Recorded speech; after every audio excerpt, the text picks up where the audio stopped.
ایک رلا دینے والی سچی کہانی۔ ننھی دکان۔ میں ایک گھر کے قریب سے گزر رہا تھا کہ اچانک مجھے گھر کے اندر سے ایک 10 سالہ بچے کے رونے کی آواز آئی۔ آواز میں اتنا درد تھا کہ مجھے مجبوراً گھر میں داخل ہو کر معلوم کرنا پڑا کہ یہ 10 سالہ بچہ کیوں رو رہا ہے۔ اندر داخل ہو کر میں نے دیکھا کہ ماں اپنے بیٹے کو آہستہ سے مارتی اور بچے کے ساتھ خود بھی رونے لگتی۔ میں نے آگے ہو کر پوچھا، بہن کیوں بچے کو مار رہی ہو جبکہ خود بھی روتی ہو؟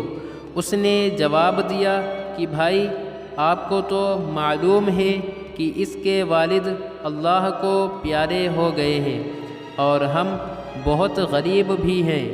میں لوگوں کے گھروں میں مزدوری کرتی ہوں اور اس کی پڑھائی کا مشکل سے خرچ اٹھاتی ہوں۔ یہ کمبخت اسکول روزانہ دیر سے جاتا ہے اور روزانہ گھر دیر سے آتا ہے۔ جاتے ہوئے راستے میں کہیں کھیل کود میں لگ جاتا ہے اور پڑھائی کی طرف ذرا بھی توجہ نہیں دیتا، جس کی وجہ سے روزانہ اپنی اسکول کی وردی گندی کر لیتا ہے۔ میں نے بچے اور اس کی ماں کو تھوڑا سمجھایا اور چل دیا۔ ایک دن صبح سبزی منڈی کچھ سبزی وغیرہ لینے گیا تو اچانک میری نظر اسی 10 سالہ بچے پر پڑی جو روزانہ گھر سے مار کھاتا تھا۔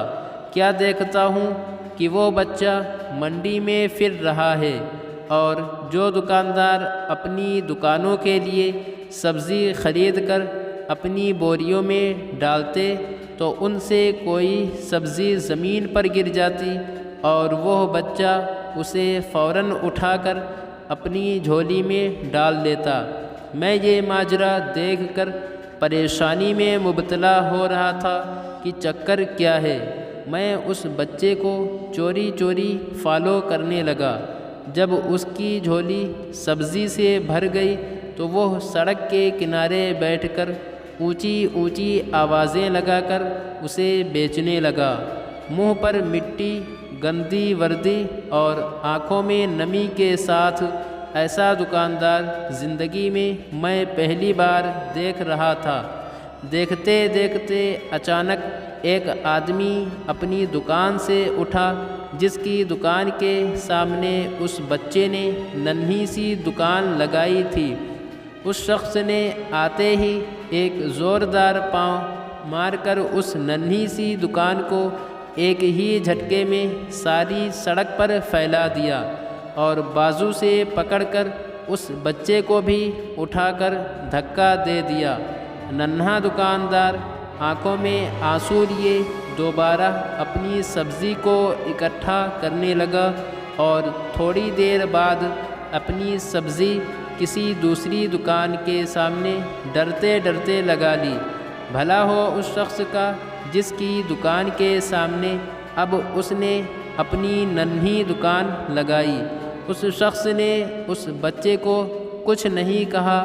تھوڑی سی سبزی تھی، بہت جلد ہی فروخت ہو گئی اور وہ بچہ اٹھا اور بازار میں ایک کپڑے والی دکان میں داخل ہوا اور دکاندار کو وہ پیسے دے کر دکان میں پڑا اپنا اسکول بیگ اٹھایا اور بنا کچھ کہے اسکول کی جانب چل دیا۔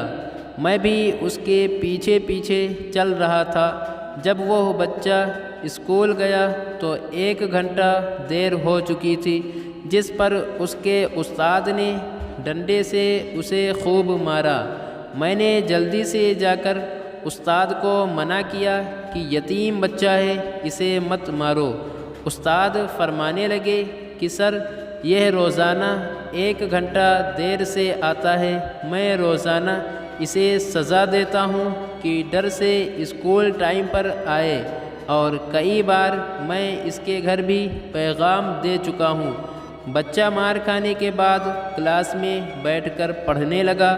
میں نے اس کے استاد کا موبائل نمبر لیا اور گھر کی طرف چل دیا۔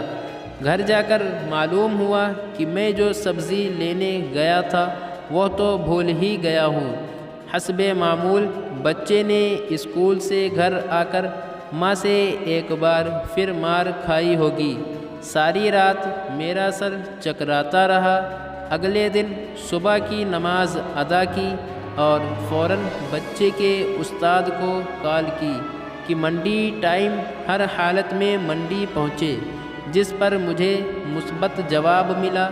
سورج نکلا اور بچے کا اسکول جانے کا وقت ہوا اور بچہ گھر سے سیدھا منڈی اپنی ننھی دکان کا بندوبست کرنے نکلا۔ میں نے اس کے گھر جا کر اس کی والدہ کو کہا کہ بہن میرے ساتھ چلو، میں تمہیں بتاتا ہوں کہ آپ کا بیٹا اسکول کیوں دیر سے جاتا ہے۔ وہ فوراً میرے ساتھ منہ میں یہ کہتے ہوئے چل پڑی کہ آج اس لڑکے کی میرے ہاتھوں خیر نہیں، چھوڑوں گی نہیں آج اسے۔ منڈی میں لڑکے کا استاد بھی آ چکا تھا۔ ہم تینوں نے منڈی کی 3 مختلف جگہوں پر پوزیشنیں سنبھال لی اور ننھی دکان والے کو چھپ کر دیکھنے لگے۔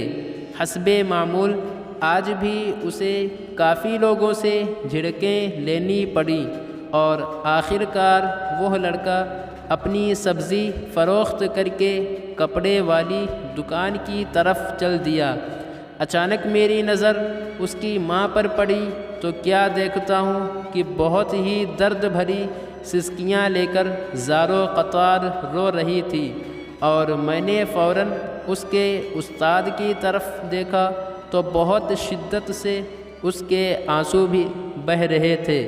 دونوں کے رونے میں مجھے ایسا لگ رہا تھا جیسے انہوں نے کسی مظلوم پر بہت ظلم کیا ہو اور آج ان کو اپنی غلطی کا احساس ہو رہا ہو۔ اس کی ماں روتے روتے گھر چلی گئی اور استاد بھی سسکیاں لیتے ہوئے اسکول چلا گیا۔ حسب معمول بچے نے دکاندار کو پیسے دیے اور آج اس کو دکاندار نے ایک لیڈی سوٹ دیتے ہوئے کہا کہ بیٹا آج سوٹ کے سارے پیسے پورے ہو گئے ہیں، اپنا سوٹ لے لو۔ بچے نے اس سوٹ کو پکڑ کر اسکول بیگ میں رکھا اور اسکول چلا گیا۔ آج بھی 1 گھنٹہ لیٹ تھا۔ وہ سیدھا استاد کے پاس گیا اور بیگ ڈیسک پر رکھ کر مار کھانے کے لیے پوزیشن سنبھال لی اور ہاتھ آگے بڑھائے تاکہ استاد ڈنڈے سے اس کو مار لے۔ استاد کرسی سے اٹھا اور فوراً بچے کو گلے لگا کر اس قدر زور سے رویا کہ میں بھی دیکھ کر اپنے آنسوؤں پر قابو نہ رکھ سکا۔ میں نے اپنے آپ کو سنبھالا اور آگے بڑھ کر استاد کو چپ کرایا اور بچے سے پوچھا کہ یہ جو بیگ میں سوٹ ہے وہ کس کے لیے ہے؟